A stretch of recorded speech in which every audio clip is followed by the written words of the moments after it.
Hey guys आज मैं बात करने वाला हूँ आपसे कि 2021 में आप में से बहुत लोग कंफ्यूज इस चीज़ को लेके होते हैं कि उनको टू व्हीलर सेगमेंट में इलेक्ट्रिक गाड़ी लेनी चाहिए या फिर एक पेट्रोल कंबशन वाली गाड़ी लेनी चाहिए।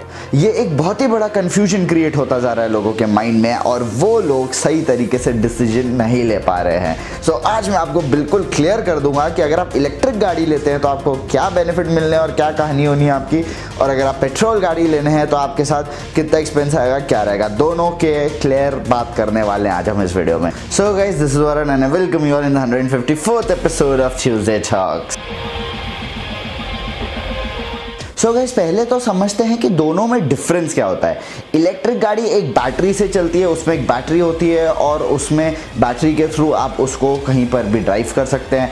पेट्रोल गाड़ी में कंबशन होता है, कंबशन के थ्रू धुआं निकलता है और कंबशन होने की वजह से उसमें पावर आती है और उससे गाड़ी चलती है। एनवायरनमेंट की अगर बात करी जाए तो पेट्रोल गाड़ी धुआं छोड़ती है और एनवायरनमेंट के लिए बहुत ही हानिकारक हो जाती है, और वहीं पर ही इलेक्ट्रिक गाड़ी अगर आप लेते हैं तो वो एनवायरनमेंट के लिए बहुत अच्छी है क्योंकि उसमें धुआं ही नहीं होता है, धुआं ही नहीं निकलता है। सो वो आपके लिए बहुत ही अच्छी हो जाती है।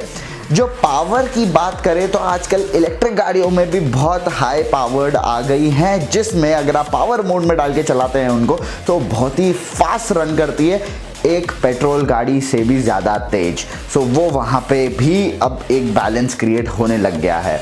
सो अब अपन बात करते हैं कि इलेक्ट्रिक गाड़ी कितने की आती है और कितना खर्चा आता है उसमें, और पेट्रोल गाड़ी में कितना खर्चा आता है। मैं एक बेसिक आज बात करने वाला हूं कि कोई भी एक इलेक्ट्रिक गाड़ी को चार्ज करने के लिए 2 से 4 यूनिट की बिजली लगती है, 2 से 4 यूनिट की इलेक्ट्रिसिटी लग जाती है, और उसकी जो रेंज होती है वो हो जाती है 80 किलोमीटर की। अगर आप पावर मोड में चलाएंगे तो 80 किलोमीटर के आसपास, इकोनॉमी मोड 80 किलोमीटर के आसपास। अलग अलग ब्रांड्स ने अलग अलग दी है, अगर आप आर्थर और ये लेते हैं तो रेंज ज़्यादा मिलती है।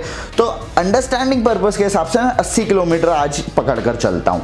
और अगर मैं पेट्रोल गाड़ी की बात करूं, अगर मुझे उसके 80 किलोमीटर ही चलाना है उसको, तो मुझे कितना लगेगा, मुझे लगभग 2 लीटर का पेट्रोल लग जाएगा, क्योंकि 1 लीटर में एवरेज लगभग मुझे एक्टिवा और ये सब गाड़ियां 40 का एवरेज देती हैं। अगर मैं सिटी हाई ट्रैफिक कंडीशंस में चलाऊं तो लगभग अगर मुझे 40 का एवरेज मिलता है तो मुझे 80 किलोमीटर चलाने के लिए 2 लीटर का पेट्रोल लगेगा।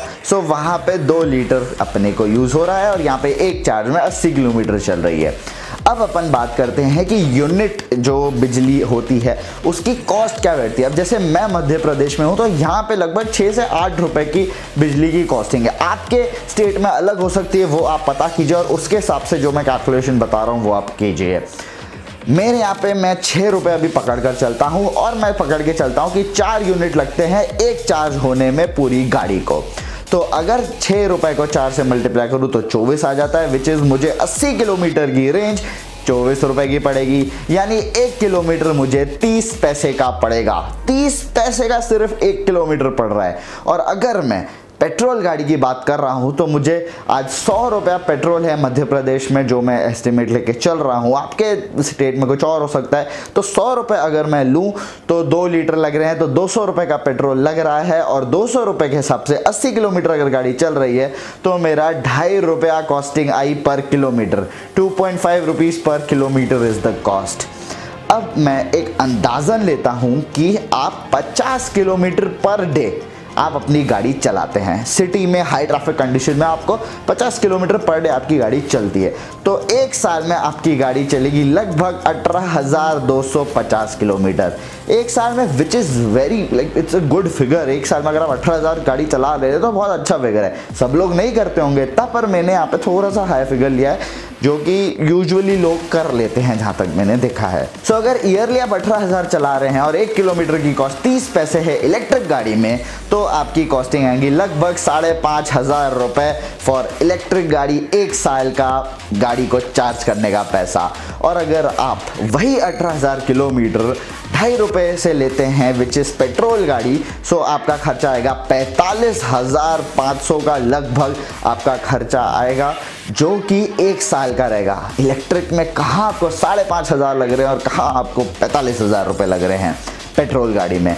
दोनों का डिफरेंस कैलकुलेट करेंगे तो लगभग 40,000 अप्रॉक्सीमेटली ये फिगर है जो आप एक साल में बचा सकते हैं अगर आप इलेक्ट्रिक गाड़ी ले लेते हैं तो। लेकिन इतना इजी नहीं है। इलेक्ट्रिक गाड़ियाँ पेट्रोल गाड़ियों से थोड़ी सी महंगी होती हैं। आज अगर ये देखिए जो ब्रांड्स आपको स्क्रीन पे देखने को मिल रहे हैं, ये पेट्रोल गाड़ियों के ब्रांड्स हैं। लगभग 60,000 से 80,000 85,000 के आसपास एक आपकी पेट्रोल गाड़ी अच्छी से अच्छी आ जाती है। एक्टिवा भी 85,000 की आपको मिल जाती है।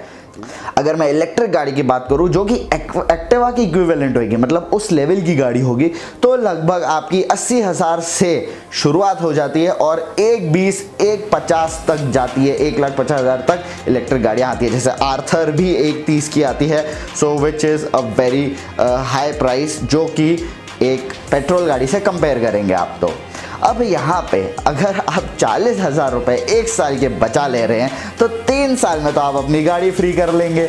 और कोई भी इंसान अगर एक्टिवा लेता है या कोई इलेक्ट्रिक गाड़ी 2 व्हीलर लेता है, वो लगभग 5 से 7 साल चलाता ही चलाता है। तो 5 से 7 साल की अगर मैं रेंज लूँ तो आप 3 साल में गाड़ी फ्री कर रहे हो, विच इज़ इलेक्ट्रिक गाड़ी, और उसके बाद आपका फ़ायदा ही फ़ायदा है। लेकिन अगर आप पेट्रोल गाड़ी ले रहे हैं तो पेट्रोल गाड़ी की कॉस्ट कम आती है, लेकिन आफ्टर रनिंग कॉस्ट उसकी बहुत ज़्यादा हो जाती है। तो हमेशा रनिंग कॉस्ट पे ध्यान देना चाहिए, ना कि वन टाइम इन्वेस्टमेंट पे। जो इलेक्ट्रिक गाड़ियां होती हैं उनको चार्ज करने में अगर आप फास्ट चार्ज करते हैं तो 1 से 1.5 घंटा लगता है, और अगर आप नॉर्मली अपने घर में चार्ज करेंगे तो लगभग 5 से 6 घंटे लग जाते हैं। मतलब रोज रात को आपको अपनी गाड़ी चार्ज करनी पड़ जाएगी। तो आप अपने घर में चार्ज कर रहे हैं, पर पेट्रोल गाड़ी के लिए आपको जाना पड़ेगा पेट्रोल पंप पे पेट्रोल भरवाने के लिए, वहां पे आपको पहुंचना पड़ेगा। लेकिन अगर आपकी रास्ते में कहीं पे इलेक्ट्रिक गाड़ी में चार्ज बंद हो जाए, तो अभी चार्जिंग स्टेशन 2021 में नहीं बने हैं इतने जो कंपनीज अलग अलग जगह चार्ज करने को दें। आप अपने घर पर ही उसको चार्ज कर पाएंगे, लेकिन बाहर अभी नहीं बने हैं। धीरे धीरे करके कंपनीज वर्क कर रही हैं इस पर कि वो आगे बहुत अलग अलग बना लें जगह जगह पर। लेकिन अगर आप 50 किलोमीटर ही चला रहे हो, आपकी रेंज 80 है, तो आपको कोई दिक्कत जानी नहीं, आप घर आके वापस गाड़ी चार्ज कर सकते हो। लेकिन पेट्रोल वाली गाड़ी कहीं पर भी सड़क पे भी ख़राब हो जाए तो वो कहीं पर भी बन सकती है, क्योंकि वहाँ पे इतने सारे कोई भी क्लोजेस्ट मैकेनिक के पास जाएंगे, आप वो उसको बना देगा। लेकिन इलेक्ट्रिक गाड़ी अभी सब लोग नहीं जानते हैं कैसे बनाते हैं, कैसे करते हैं, तो उसके लिए आपको कंपनी को ही कॉल करना पड़ेगा जिस भी ब्रांड से आप ले रहे हैं। और इलेक्ट्रिक गाड़ी में जो बैटरी रहती है वो 5 से 7 साल चल जाती है, उसके बाद आपको चेंज करने की ज़रूरत पड़ सकती है। लेकिन वो बैटरी ही बहुत महंगी होती है, तो सिर्फ उसमें बैटरी का खर्चा है और कोई खर्चा नहीं है इलेक्ट्रिक गाड़ी में। अब अगर मैं बात करूं कि कौन सी अच्छी इलेक्ट्रिक गाड़ी आ रही है, वो जो कि है कि TVS की आ रही है, आर्थर 450X आ रहा है, और बजाज चेतक। ये 3 अभी बहुत अच्छे आ रहे हैं। TVS iQube, आर्थर और बजाज, ये 3 आप स्क्रीन पे देख सकते हैं। और अगर पेट्रोल गाड़ी की बात करूँ तो उसमें बहुत ऑप्शन है, एक्सिस, एक्टिवा, फैसिनो, ऐसे अलग अलग आपको ऑप्शंस मिल जाते हैं देखने को। सो कंक्लूजन क्या निकला, क्या खरीदें ये बताओ। अब मैं बताता हूँ, मतलब 40 से 60 किलोमीटर आपकी पर डे रनिंग है तो आपको आग बंद करके इलेक्ट्रिक गाड़ी ले लेनी चाहिए, आपको बहुत मज़ा आ जाएगा, पैसे भी बचेंगे आपके। लेकिन अगर आप सिर्फ 5-10 किलोमीटर 20 किलोमीटर तक सिर्फ चलाते हो सिटी में, आपको बस इतना ही दिन की चलानी है, तो फिर आप आग बंद करके पेट्रोल गाड़ी ले लीजिए, क्योंकि आपको जो वन टाइम इन्वेस्टमेंट रहता है गाड़ी का वो महंगा पड़ेगा। तो आपको जो खर्चा, आप उसको गाड़ी फ्री करने में आपको 3 के बजाय 5-6 साल लग जाएंगे, तो फिर सेंस नहीं है। अगर आप इतनी कम ही चला रहे हैं तो फिर आप पेट्रोल गाड़ी ले रहे हैं। लेकिन अगर आप ज़्यादा चला रहे हैं, 40 से 60 किलोमीटर रोज़ का आपकी रनिंग है, तो आपके लिए इलेक्ट्रिक व्हीकल बहुत ही इकोनॉमिकल रहेगा और बहुत ही अच्छा ऑप्शन रहेगा। और पावर और फीचर्स तो बहुत सारे आजकल आ ही गए हैं। पर घर में अगर आपने सोलर पैनल्स लगा दिए हैं जो कि इलेक्ट्रिसिटी बना कर देते हैं, तो आप तो बहुत ही ज़्यादा फायदे में रह जाएंगे, वहाँ पे बहुत अच्छा एडवांटेज हो जाएगा। So guys, I hope you all like this video. Do like, share and subscribe to my channel. Also press the bell icon so that you get notified whenever I post a video. This is Varun Lalani signing off.